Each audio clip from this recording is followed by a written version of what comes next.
আল্লাহ পাক রব্বুল আলামিন বলেন, বান্দা তুমি সফলতা চাও, ব্যর্থতা চাও না, তাহলে সফলতা ব্যর্থতা থেকে তোমাকে মুক্তি পেতে হলে, সফলতা অর্জন করতে হলে করণীয়টা হলো ইন্নাল্লাযীনা আমানু ওয়া আমিলুস সালিহাতি কানাত লাহুম জান্নাতুল ফিরদাউস।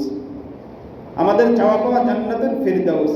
তা আল্লাহ বলেন, ঠিক আছে, সফলতার তোমার উচ্চ পর্যায়ের আকাঙ্ক্ষা জান্নাতুল ফিরদাউস, কিন্তু তোমার করণীয়টা কি?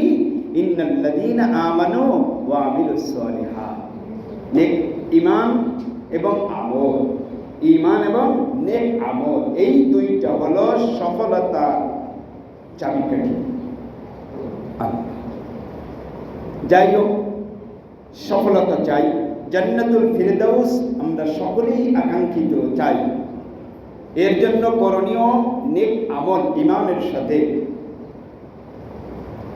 নেক আমল তো বহু, প্রত্যেকটা মাসে নেক আমল আছে, প্রত্যেকটা দিন নেক আমল আছে, দিন রাত্র নেক আমল আছে, প্রত্যেকটা সপ্তাহে, মাসে, প্রত্যেকটা সময় তো নেক আমল আছে।